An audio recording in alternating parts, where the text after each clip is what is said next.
2016년도 두 번째 주 예배에 오신 여러분들을 주의 이름으로 환영하고 축복합니다. 우리가 사는 시대를 웰빙 시대라고 합니다. 그러나 몇 년 전부터 나오는 단어 중에 웰다잉이라는 말이 나오고 있다는 것 아시지요? 어제 뉴스를 보니까 우리나라 국회에서 존엄사법이 통과되었다고 합니다.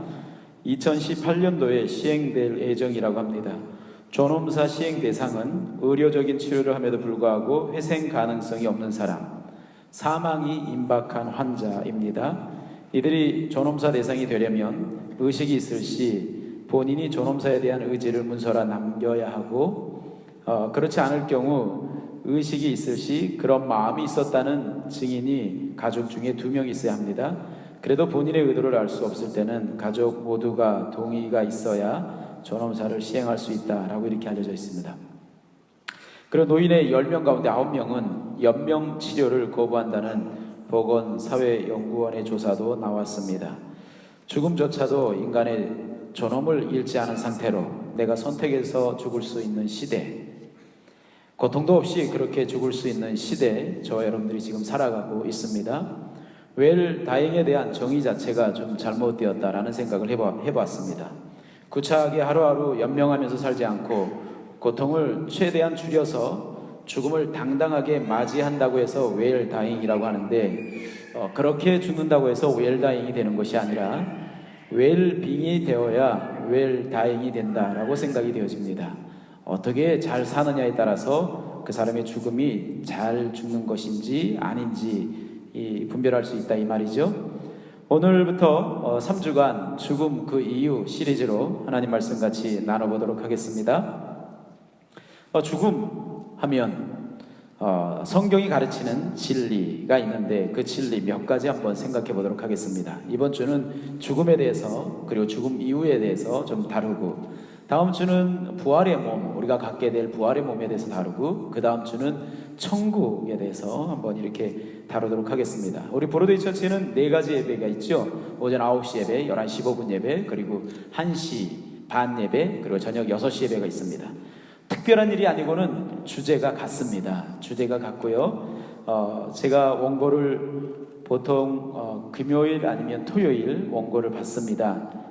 우리 통번역팀이 수고를 많이 하고 있어요. 원고를 받으면 제가 읽어보고 거기에서 이제 추가할 거 추가하고 뺄 거 빼고 정리를 해서 이렇게 말씀을 준비합니다. 그래서 다음 주는 부활의 몸, 그 다음 주는 천국에 대해서 말씀을 나누도록 하지요. 오늘은 죽음에 대한 성경적 진리 몇 가지 나눠보도록 하겠습니다. 첫째, 죽음이란 어떤 것이냐? 본래 인간과 상관없는 것이다. 왜 그렇죠? 죽음이 왜 인간과 상관없죠? 본래 인간은 하나님의 형상을 따라 지음받았기 때문입니다. 하나님은 영원한 존재입니다. 그분의 형상을 따라 지음받은 사람도 영원한 존재로 지음받았습니다. 이 세상 만물 가운데 유일하게 하나님의 형상을 따라 지음받은 존재는 인간이 유일합니다. 우리 하나님 말씀 같이 읽어보겠습니다. 창세기 1장 26절에서 28절까지 말씀입니다. 다 같이 한 목소리 한번 같이 읽겠습니다. 시작. 하나님이 이르시되 우리의 형상을 따라 우리의 모양대로 우리가 사람을 만들고 그들로 바다의 물고기와 하늘의 새와 가축과 온 땅과 땅에 기는 모든 것을 다스리게 하자 하시고, 하나님이 자기 형상 곧 하나님의 형상대로 사람을 창조하시되 남자와 여자를 창조하시고, 하나님이 그들에게 복을 주시며 하나님이 그들에게 이르시되 생육하고 번성하여 땅에 충만하라. 땅을 정복하라. 바다의 물고기와 하늘의 새와 땅에 움직이는 모든 생물을 다스리라 하시니라. 아멘. 하나님께서 사람을 만드셨는데, 사람을 만드셨을 때 26절에 보니까 우리의 형상을 따라 우리의 모양대로 이렇게 말씀하고 있습니다. 우리의 형상을 따라 우리의 모양대로 우리가 사람을 만들고, 하나님께서 인간을 그런 존재, 하나님의 형상을 품은 존재로, 하나님의 이미지를 담은 존재로 만드신 이유가 있습니다. 그 이유는 하나님과 인간이 친밀한, 하나님께서 인간과 친밀한 교제를 하기 위해서 인간을 그렇게 만드셨습니다. 여러분, 놀라운 것은 천사조차도 하나님의 형상을 따라 만드시지 않았습니다. 이 세상 어떤 만물도 하나님의 형상을 따라 지음받은 존재는 사람이 유일합니다. 이유는 뭐라고요? 하나님과 친밀한 교제를 하기 위해서. 천사조차도 하나님의 형상을 따라 지음받지 않았습니다. 천사조차도 하나님과 친밀한 교제를 위해서 지어진 존재는 아닙니다. 사람만 유일하게 하나님과 교제할 수 있는 존재로 지어졌습니다. 천사조차도 하나님의 형상을 따라 만들지 않았다고 말씀드렸습니다. 하나님과 교제를 위해서 만든 존재, 하나님의 형상을 따라 지음받은 존재는 오직 사람이 유일합니다. 왜 하나님께서 그렇게 만드셨을까요? 왜 하나님에게 교제할 어떤 대상이 필요했을까요? 이것을 신학적 용어로 하나님의 신적 고독의 발현이다, 이렇게도 표현합니다. 창세기 2장 7절에 보면 여호와 하나님이 땅의 흙으로 사람을 지으시고 생기를 그 코에 불어 넣으시니 사람이 생명이 되니라.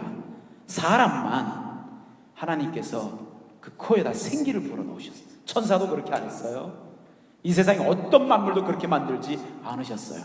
사람만 하나님의 형상을 따라 만들고 사람만 그 코에 생기를 불어 넣으셔서 생명, 산 존재가 되게 하셨습니다.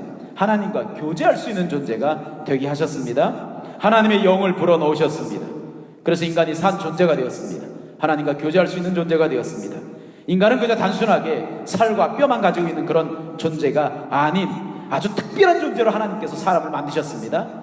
특별한 존재로 지어진 사람은 특별한 특징이 두 가지가 있습니다.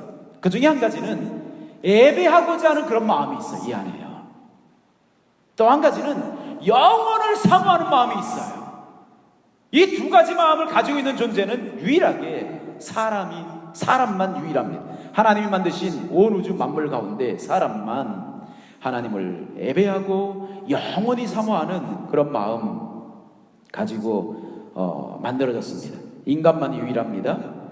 이유가 무엇이죠? 왜 사람에게는 예배의 마음, 하나님을 섬기고자 하는 마음, 하나님을 사랑하고자 하는 마음과 또 영원토록 살고자 하는 그런 마음이 왜 사람에게 생기게 되었을까요? 이유는 간단합니다. 하나님께서 그렇게 지으셨기 때문에 그래요. 동물들은 그렇지 않아요. 서당계 3년이면 풍어를 잇는다는 우리나라의 속담이 있습니다. 그런데 이거 거짓말이라는 것이 증명이 됐습니다. 저희 집에 진돗개가 3년째 같이 살고 있습니다. 목사 집에서 3년을 살았으면 사도신경은 못해도 주기도문은 못해도 아멘, 주여 이 정도는 해야 되는데 그런 거 못합니다. 잘못했다고 회개, 혼날 때는 그냥 좀 미안한 표정 짓지만 회개하거나 또는 자기 주인을 예배하거나 이런 거 없습니다. 그냥 본능 자체 그렇게 살아갑니다. 여러분, 사람만, 모든 동물들이 다 그렇습니다. 사람만 하나님을 예배하는 자로, 하나님과 같이 사랑의 교제를 할 수 있는 자로 지어졌습니다. 그리고 영혼을 사모하면서 영혼을 살 수 있는 존재로 사람이 지어졌습니다. 그래서 인간은 죽음과는 전혀 관계없는 그런 존재였어요. 본래. 놀랍지 않아요? 저와 여러분들은 인간은 본래 죽음과는 전혀 상관없는 존재로 지음받았다라는 것입니다. 두 번째 특징이 있습니다. 그렇다고 한다면 어떻게 해서 죽음과는 전혀 상관없는 영원한 생명을 가진 존재들이, 그리고 하나님과 사랑의 교제를 하며 살아가는 이런 존재들이 어떻게 하면 이런 죽음에 대해서 운명적으로 죽음을 경험해야 되고 또 죽음이 싫지만 죽음을 피할 수 없는 그런 존재가 되었을까요? 두 번째로는 만물과 인간의 죽음은 인간의 죄에 대한 결과이다. 인간은 하나님과 친밀한 교제를 나누며 하나님을 대신해서 세상을 다스리게 하시기 위해서 지음받았습니다. 우리가 창세기 1장 26절, 27절, 28절을 읽었는데 여러분, 하나님께서 사람을 만드시고 그리고 동물, 하늘의 새를, 그리고 바다의 많은 물고기들을 만드시고 사람하고 그리고 새와 물고기에게 했던 비슷한 말이 있어요. 그 중에 하나가 뭐냐면 생육하고 번성하고 충만하라. 이거는 하늘에 있는 새에게도 했던 말씀이세요. 물고기들에게도 했던 말씀이세요. 근데 사람에게는 두 가지가 더 붙어요. 정복하고 다스려라. 물고기나 새들에게는 생육, 번성, 충만, 이 세 개의 단어뿐인데 정복, 다스림 이건 없어요. 근데 사람은요, 하나님께서 정복하고 다스리라 그랬어요. 누구를 대신해서요? 하나님을 대신해서 이 세상 가운데서 하나님의 형상을 가진 자로서 이 세상을 정복하고 다스려라 하나님께서 명령하셨어요.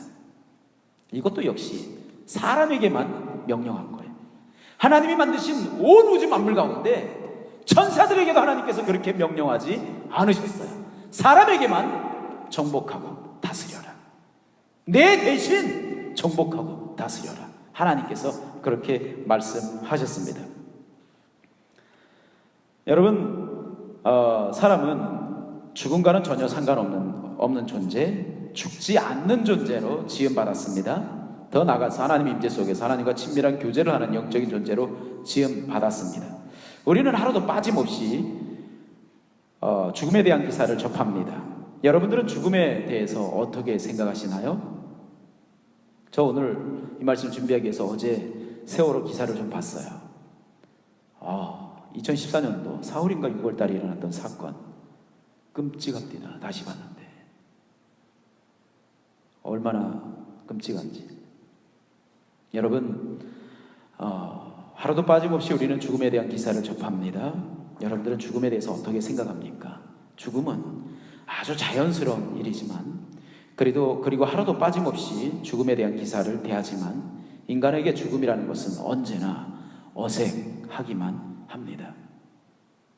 나와는 상관없는 이야기 같기도 하고요, 때론 죽음에 대한 엄청난 공포 가운데 지내기도 합니다.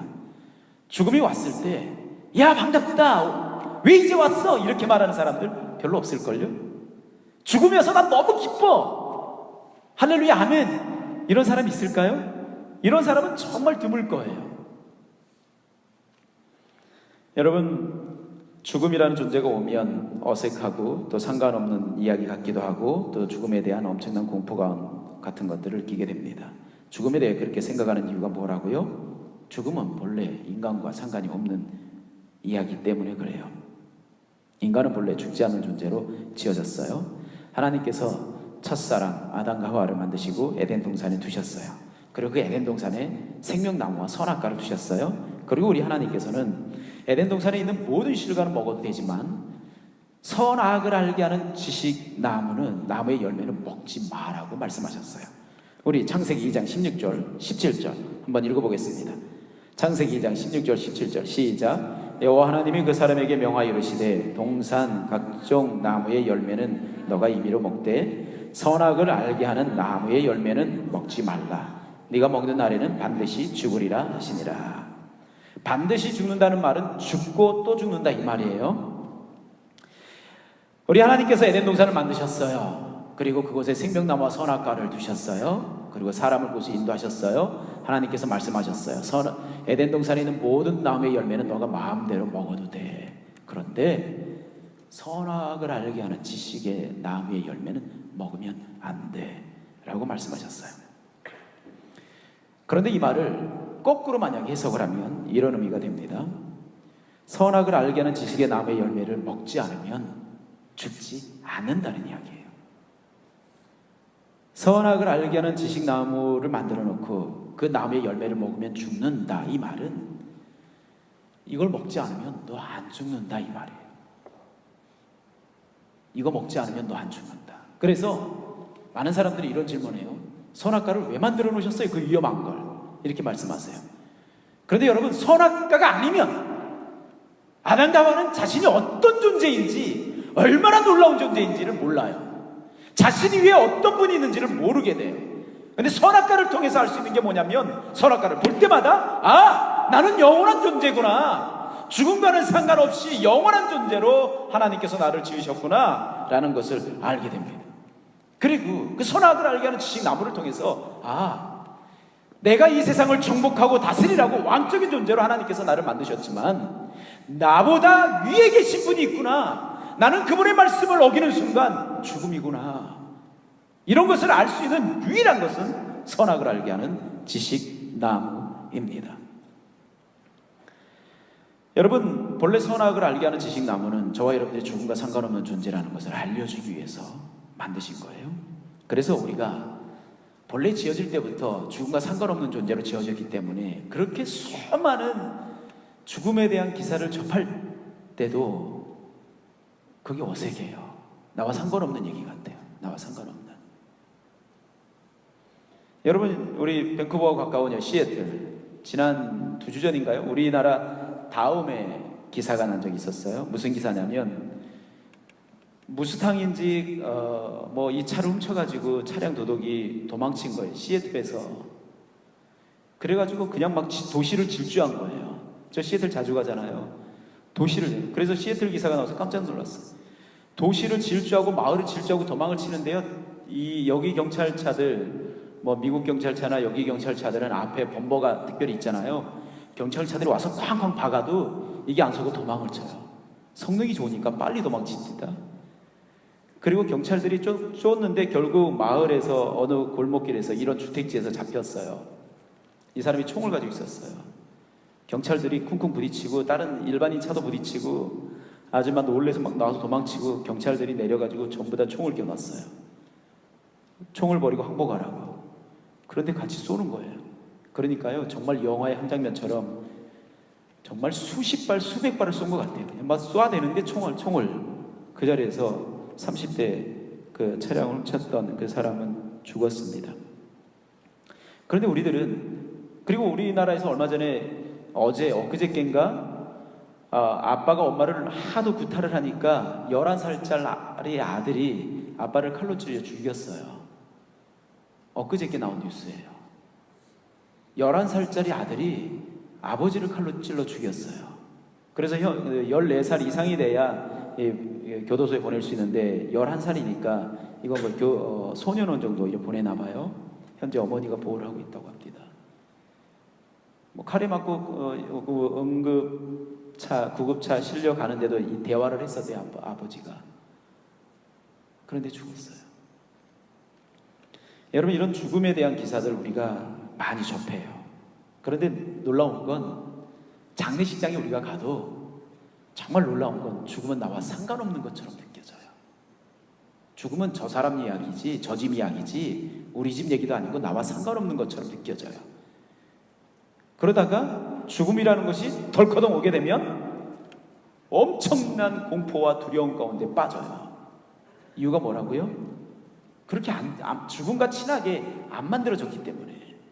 그게 어색하고 나와 상관없는 것 같고 만나게 되면 너무 두렵고 당황하고 절망하고 이런다 이 말이에요. 여러분, 그렇게 전혀 상관없었던 죽음이 인간에게 어떻게 절대 피할 수 없는 운명이, 도망칠 수 없는 운명이 되었을까요? 그 이유는 간단합니다. 죄의 결과예요. 우리 창세기 2장 16절 17절 읽었어요. 여호와 하나님이 그 사람에게 명하여 이르시되 동산 각종 나무의 열매는 너가 임의로 먹되 선악을 알게 하는 나무의 열매는 먹지 말라. 너가 먹는 날에는 반드시 죽으리라. 선악과는 인간에게 있어서 인간 이외에 유일한 존재가 있음을 가르쳐줍니다. 그리고 그 유일한 존재이신 하나님의 말씀을 따라 순종하는 존재가 인간임을 선악과는 가르쳐줍니다. 그런데 인간이 선과 악을 알게 하는 지식나무의 열매를 따먹는 순간 내면에 변화가 일어납니다. 외모는 아담이고 외모는 하와고 외모는 멀쩡한 똑같아요. 그런데 따먹는 순간 내면에서 변화가 일어납니다. 마음의 변화가 일어납니다. 인격의 변화가 일어납니다. 말이 바뀌어지고요, 눈빛이 달라지기 시작합니다. 하나님에 대해서요, 그리고 이웃에 대해서 그런 마음들을 갖게 됩니다. 만왕의 왕이요 만물의 주가 되신, 그리고 인간 위의 유일한 존재이신 하나님에 대해서 하나님의 존재를 거부하며 살아가게 됩니다. 인간은 그 순간 죽음을 경험하게 됩니다. 이유는 간단합니다. 사람은 하나님과 친밀한 교제를 하는 존재로 지음받았기 때문에, 하나님 말씀에 순종하면서 살아야 참 인간됨을 이뤄갈 수 있는 존재로 지음받았기 때문에 죄를 짓는 순간 죽음이라는 것이 찾아오게 되는 것입니다. 그래서 로마서 6장 23절에는 죄의 싹은 사망이요 하나님의 은사는 그리스도 예수 우리 주 안에 있는 영생이다. 죄의 싹은 사망이다 라고 이렇게 말을 하고 있는 거예요.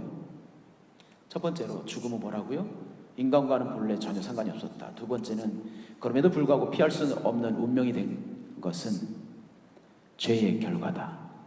아무리 사랑해도요 어쩔 수 없어요. 죽음 앞에 서면. 아무리 사랑하는 내 자식이라도요 죽음 앞에 서면 어쩔 수 없어요. 중국에 있는 어떤 아빠가 남매를 키우고 있었는데 딸이 먼저 죽었어요. 그리고 아들도 백혈병에 걸려 죽었어요. 이 아들 그냥 보낼 수가 없었어요. 집에 있는 냉동고에 6년째 보관하고 있어요. 시신을. 자신이 죽을 때 같이 묻어달라고. 그냥 얼어있는 그 아들의 모습 보면서 위로받고 살아간대요. 로버트 에팅거라는 사람은 인체 냉동 보존술을 최초로 이론적으로 정립한 미국의 물리학자입니다. 웨인 주립대에서 수학과 물리학을 전공한 후에 모교에서 물리학을 가르치다가 세계 2차 대전에 참여했던 사람입니다. 전투에 참여해서 격렬한 전투 가운데 다리에 큰 부상을 입게 됩니다. 다리를 절단해야 되는데 그 당시 뼈 이식 수술이 성공하면서 다리를 보존하게 됩니다. 이때부터 에팅거는 머지않아 인간의 우술이 더 발달되면 신체의 일부뿐만 아니라 생명을 영구 보존할 수도 있겠다라는 이런 생각을 하게 됩니다. 그래서 그러다가 이 사람이 개구리의 정자를 냉동시켰다가 소생 실험을 목격한 후에 사람 또한 냉동시켜 보존했다가 해동시키면 다시 살아날 수 있다는 확신을 갖고 1962년에 냉동인간이라는 과학계의 고전으로 알려져 있는 책을 출간하게 돼서 아주 유명하게 됩니다. 그리고 1976년 냉동 보존을 원하는 사람의 시신을 영하 196도의 액체 질소 탱크에 장기 보관해주는 냉동 보존 연구소를 설립합니다. 그리고 그곳의 첫 고객은 자신의 어머니로 알려져 있습니다. 그리고 첫 번째 아내, 두 번째 아내, 그리고 92세를 살다간 자신의 시신 모두 그곳에 냉동 보관 중이라고 합니다. 현재 미국과 러시아에 있는 시신 냉동 보관소에 400구 이상의 시신이 냉동 보관 중이라고 해요. 사랑하는 애완동물들도 냉동 보관 중이라고 합니다. 냉동 보관을 희망하는 사람은 2,900만 원, 우리나라 돈으로 치면 2,900만 원 정도 하면 된대요.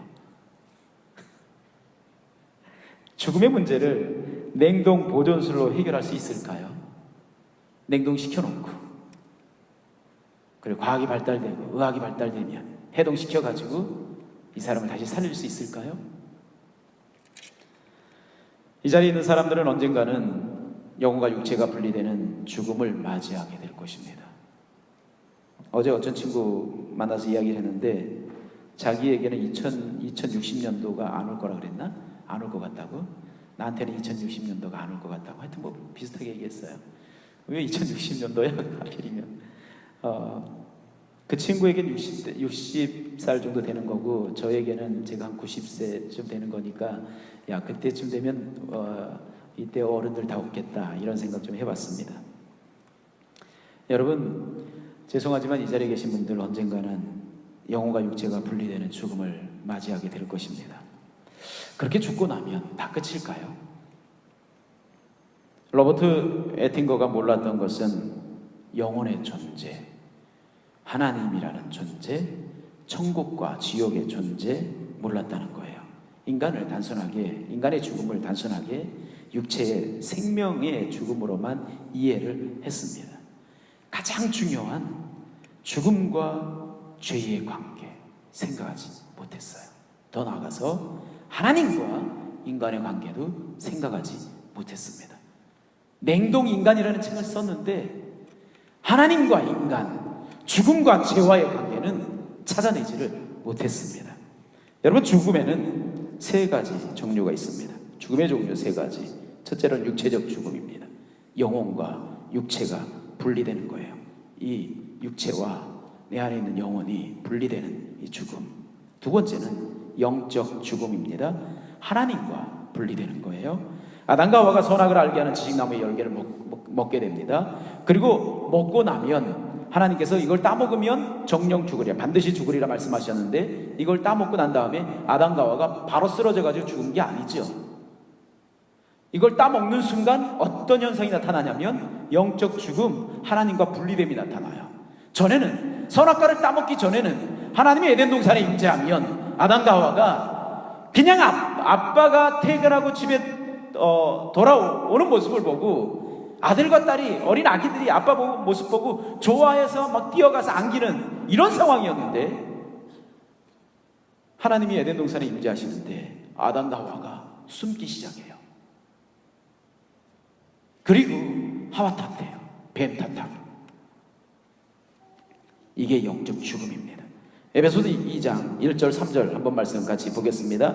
에베소서 2장 1절에서 3절 시작. 그런 허물과 죄로 죽었던 너희를 살리셨도다. 그때 너희는 그 가운데서 행하여 이 세상 풍조를 따르고 공중의 권세 잡은 자를 따랐으니 곧 지금 불순종의 아들들 가운데서 역사하는 영이라. 전에는 우리도 다 그 가운데서 우리 육체의 욕심을 따라 지내며 육체와 마음에 원하는 것을 하여 다른 이들과 같이 본질상 진노의 자녀이었더니. 영적 죽음은 하나님과 분리되는 게 영적 죽음이라고 했는데, 에베소서 2장 1절에 보니까 그는 허물과 죄로 죽었던 너희를 살리셨도다. 허물과 죄, 이 말은 한마디로 얘기하면 모든 죄를 말합니다. 죽어 있었대요. 저와 여러분들이 영적으로 사망 선고받은 상태, 하나님과 분리된 상태, 하나님 하면 적극적으로 도망가는 이런 상태, 이런 상태로 저와 여러분들이 살고 있었다. 죽은 상태로 살고 있었다. 이거를 영적 죽음이다 라고 이렇게 이야기합니다. 영원한 죽음이 있습니다. 첫 번째는 육체적 죽음이 있고요, 두 번째는 영적 죽음이 있습니다. 세 번째는 영원한 죽음이 있습니다. 천국과 분리되는 것입니다. 죽음 이후에 영원한 심판을 기다리는 지옥으로 떨어지는 것인데, 이 영원한 죽음 한번 같이 요한계시록 20장 12절에서 15절 한번 같이 말씀 보겠습니다.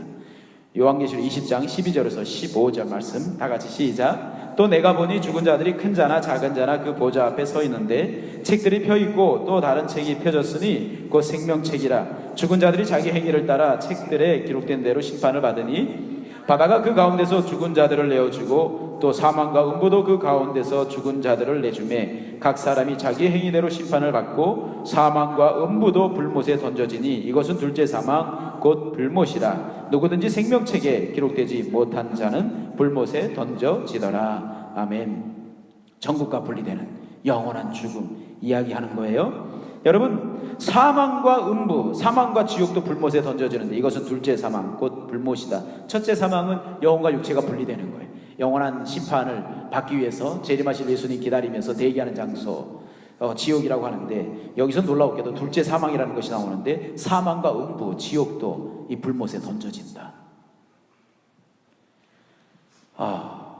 여러분, 이 세 가지 죽음 가운데 가장 시급하게 해결해야 될 죽음, 그것이 있다고 한다면 우리들의 힘으로 할 수 있는 이 세 가지 죽음의 문제는 사실은 우리 힘으로 다 해결할 수 있는 것들이 아닙니다. 영원한 죽음, 천국과 분리되는 죽음, 이거 우리가 헤어날 수 있어요? 만약에 거기에 빠지면 헤어나올 수 없습니다. 육체적인 죽음, 영역이 분리되는 이 죽음, 이거 여러분 피할 수 있어요? 절대 피하지 못합니다. 그 아들, 11살짜리 아들이 아빠 11cm, 4cm인가 이렇게 찔렀는데 죽은 거예요. 피할 수 있어요? 못 죽어요. 못 피해요. 그냥 죽어요. 여러분, 이 영적 죽음도 마찬가지입니다. 영적 죽음도 허물과 죄로 죽었던, 이렇게 선포하고 있습니다. 우리들의 힘으로는 이 사망의 자리에서 절대 해결할 수가 없습니다. 사망의 자리에서 이 세 가지 죽음에서 벗어날 길은 전혀 없습니다. 죄송하지만. 왜냐? 죽었기 때문에, 죄와 허물로 죽었기 때문에 이 죽은 나는 내 힘으로는 절대 하나님이 주신 생명 받아 누릴 수 없습니다. 그런데 이 세 가지 죽음 가운데 중요한 것은 영적 죽음입니다.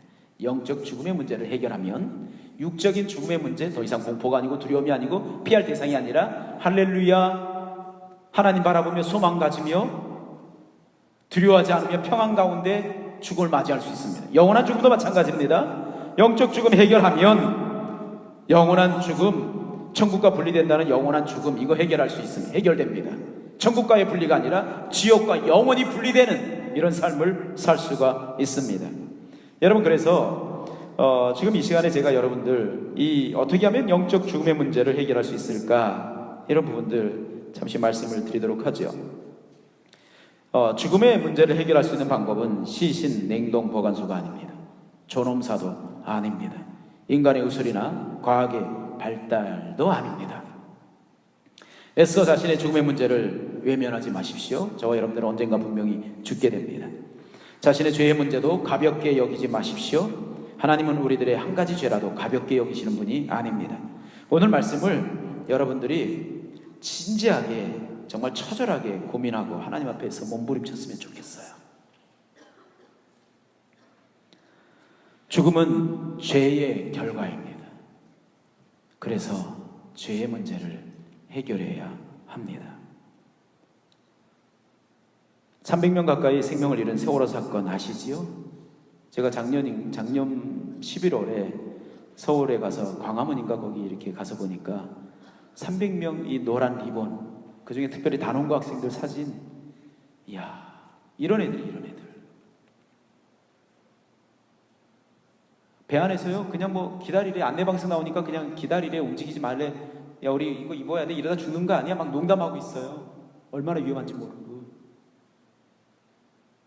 방송이 그렇게 나오니까 배는 기울어졌는데 점점 깔아놨는데 방송이 위험하니까 절대 움직이지 말고 나오지 말라고 방송이 그렇게 내리니까 핸드폰 영상 찍은 애들이 그 영상이 어머니를 통해서 전달이 돼가지고 뉴스에서 나오는데 여러분 다 보셨을 거예요.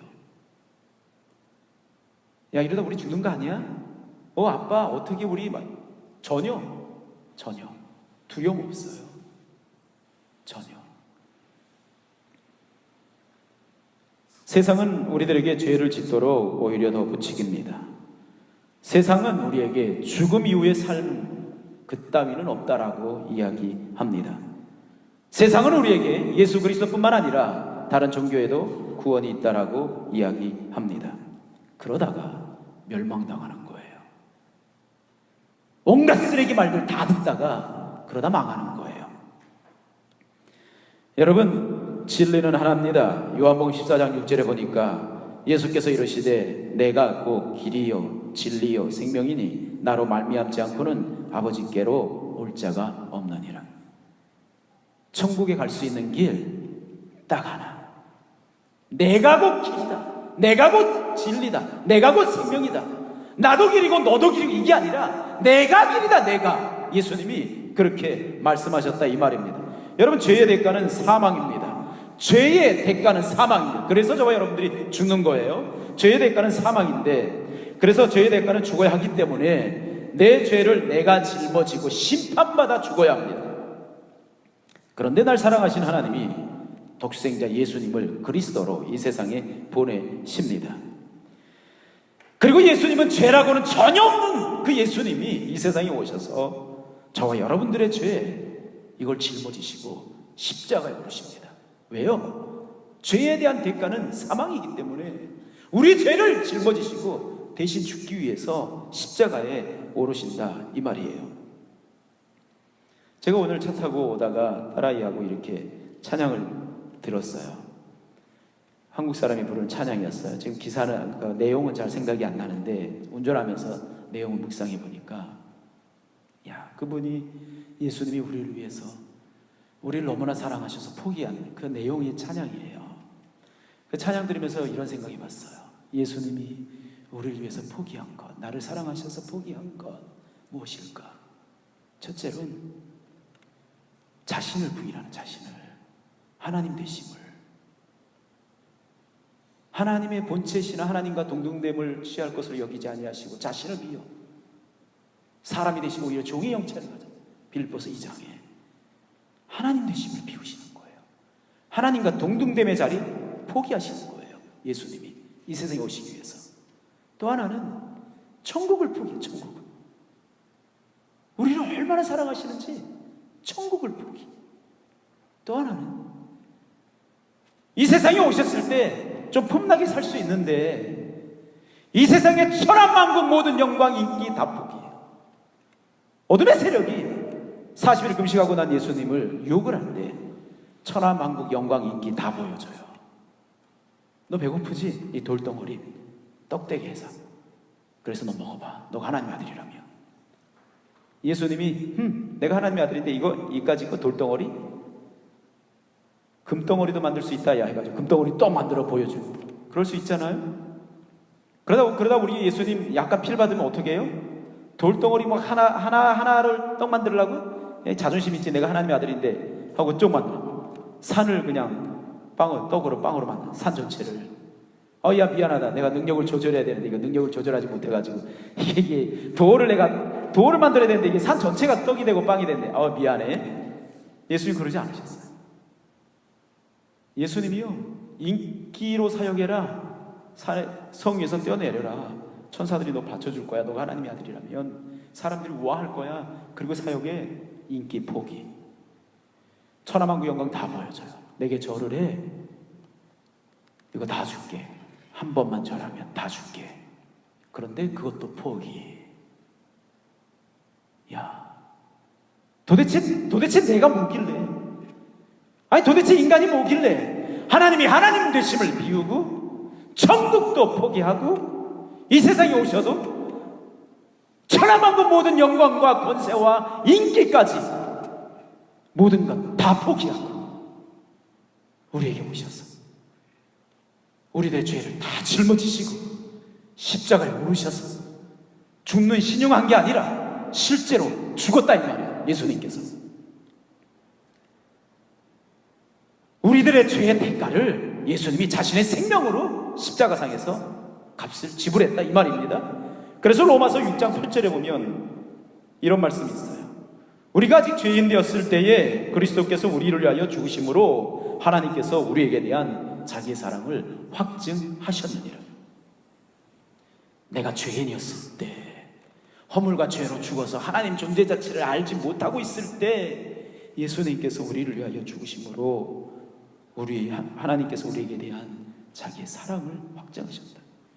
로마서 8장 3절 4절에 보면 이런 표현이 있어요.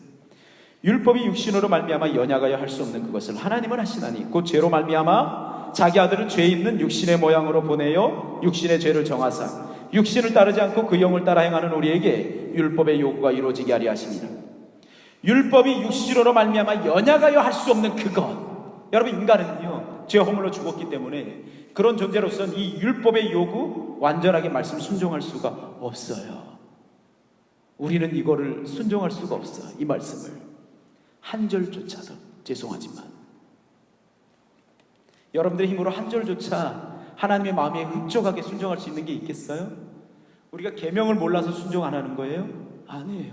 할 수 있는 힘이, 능력이 또는 마음이 우리들에게는 없어요. 그래서 율법이 육신으로 말미암아 연약하여 할 수 없는 그것을 우리 하나님은 하시는데 어떻게 하셨냐면 죄로 말미암아 자기 아들을 죄 있는 육신의 모양으로 보내서 그 육신의 죄를 정했다. 그래서 그 죄를 안고 예수님이 십자가에 못 박혀 죽으신 거예요. 그래서 율법의 요구를 예수님이 다 이루신 거예요. 여러분, 그래서 요한복음 1장 11절 12절에 보면 이런 표현이 나옵니다. 자기 땅에 오매 자기 백성이 영접하지 아니하였으나 영접하는 자 곧 그 이름을 믿는 자들에게는 하나님의 자녀가 되는 권세를 주셨으니. 이 자리에는 11절에 속하는 사람도 있을 것이고 12절에 속하는 사람도 있을 거예요. 분명한 건 저와 여러분들은 본래 전부 다 11절에 속했던 사람들이에요.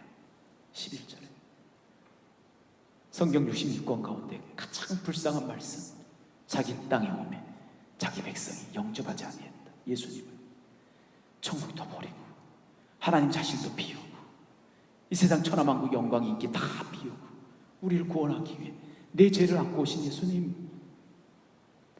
내 죄를 안고 십자가에 오르신 예수님 영접지 않고 놀라운게도 그런데 그 가운데서 하나님의 은혜로 반응하는 사람들이 생겨나기 시작해요. 반응하는 사람들이 예수님이 누군지 알아보기 시작하는 사람들이 생겨나기 시작해요. 하나님의 은혜로. 그래서 영접하는 자 곧 그 이름을 믿는 자들에게는 놀랍게도 하나님의 자녀가 되는 권세. 하나님의 자녀. 2016년도 예수 그리스도를 나의 주 나의 하나님으로 믿고 입으로 시인하십시오. 그리고 2016년도 여러분들의 그 믿음이 삶으로 여러분들의 믿음이 참이라는 것을 삶으로 증명하시길 바라겠습니다. 예수 그리스도를 나의 주 나의 하나님으로 마음으로 믿고 입으로 시인하시고, 그리고 여러분들이 여러분들의 자신의 주인이 아님을 삶으로 증명하십시오. 이제부터 여러분들이 가진 믿음이 진짜 믿음인지 아닌지 2016년도 삶으로 증명하라고요. 이건 감출 수 있는 게 아닙니다. 속일 수 있는 것도 아닙니다. 감춰질 수도 있는 것도 아닙니다. 결론을 내리겠습니다. 여러분, 그렇게 죄의 문제를 해결하고 죽음의 문제를 해결한 사람이 변화되는 영역이 세 군데가 있습니다. 하나는 정체성이고, 하나는 가치관이고, 하나는 세계관입니다. 정체성은 뭐냐면 너 정체가 뭐냐 이 말이에요. 본래 하나님을 믿기 전에 나는 어떤 존재였어요? 우울하고 좌절하고 절망하고 방황하고 죄 가운데 노출돼 있고 어둠의 세력이 유혹하고 그렇게 살아가다가 인생의 저주 가운데서 팔자 따라 그렇게 살아가다가 지옥에 들어갈 그런 운명들 아니었어요? 이게 우리들의 정체성이었어요. 어떤 문제 다가오면 그 문제를 돌파할 수 있는 힘, 능력 이런 거 전혀 없었어요. 그냥 이 세상 가운데 묻혀 살다가 이 세상 사람들이 휩쓸려가는 그 길을 다 따라서 살아가도록 만들어진 존재가 저와 여러분들이었어요. 그런데 그 하나님의 놀라운 사랑, 예수 믿고 놀라운 사랑을 깨닫게 되어지면 내 정체가 누군지 알아요. 아, 나는 하나님의 형상을 따라 지음받은 사람이구나.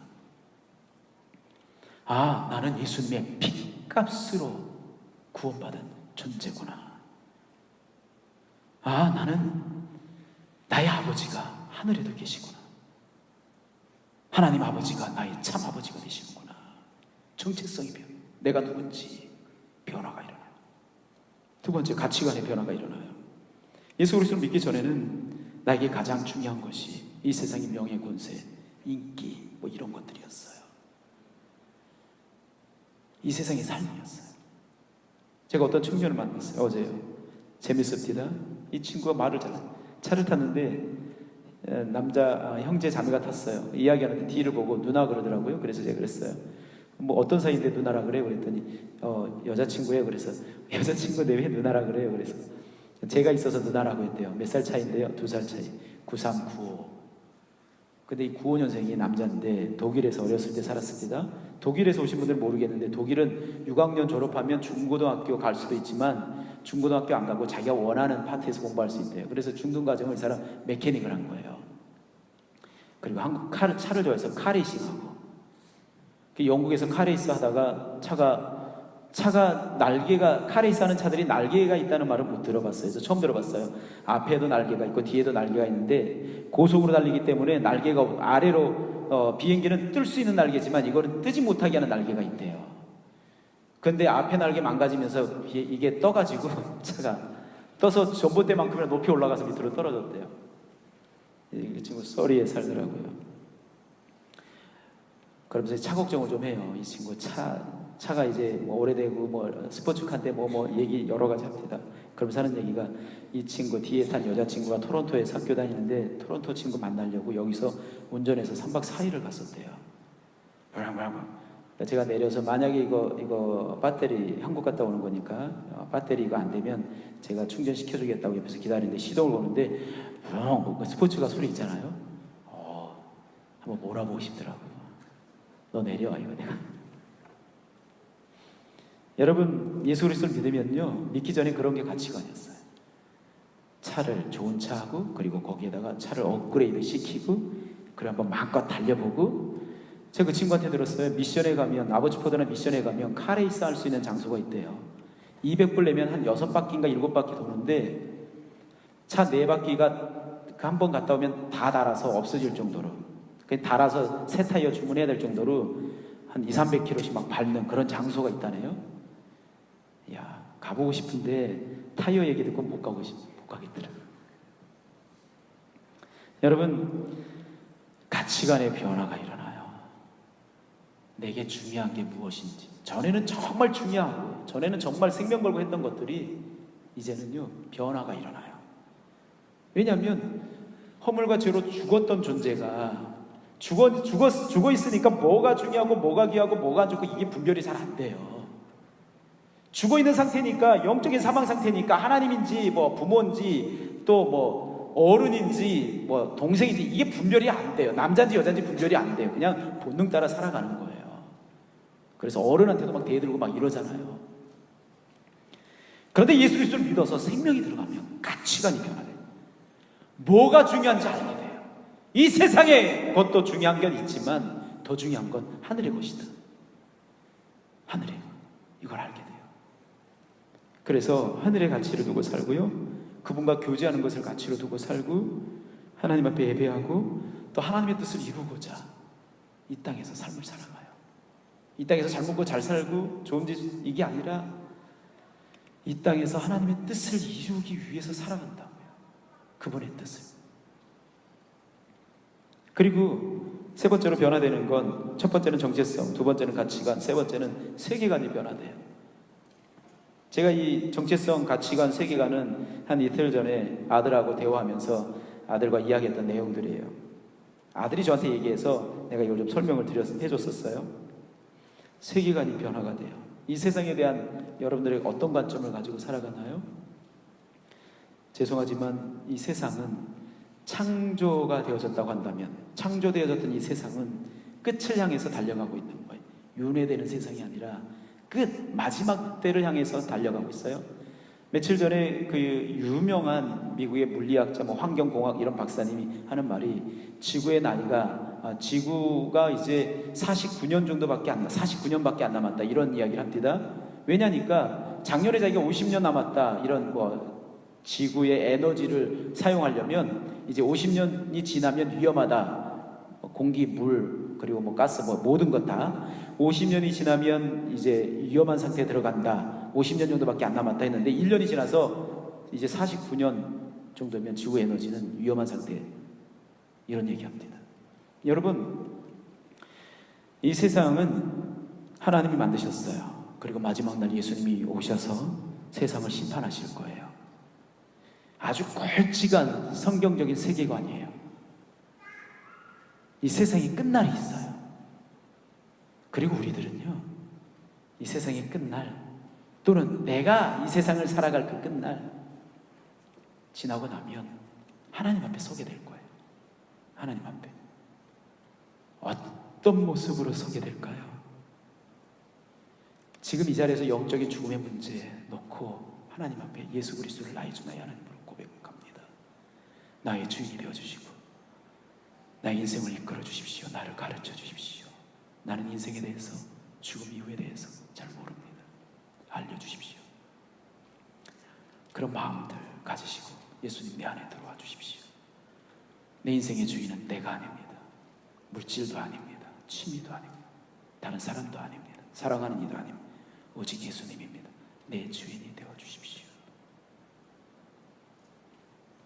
그러는 순간 하나님께서 여러분들이 영적인 죽음의 문제 해결해 주시고요, 그렇게 하면 세 가지 변화가 일어나요. 정체성, 가치관, 세계관. 그러면 그때부터 한 발자국씩 한 발자국씩 하나님의 뜻을 이루고자 하는 선한 열정들이 일어나요, 이 안에서. 그러다가 실수로 넘어지고 자빠지면 벌떡 일어나 하나님 앞에 회개해요. 그리고 또 가고 또 가고 또 가고. 저와 여러분들이 그런 삶을 살아가게 되기를 간절히 바라겠습니다. 다 같이 한번 우리 하나님 앞에 찬양 드리고, 같이 찬양 드리고 나서 같이 기도하도록 하겠습니다. 우리 약할 때 강함 대신에 찬양 드리겠습니다.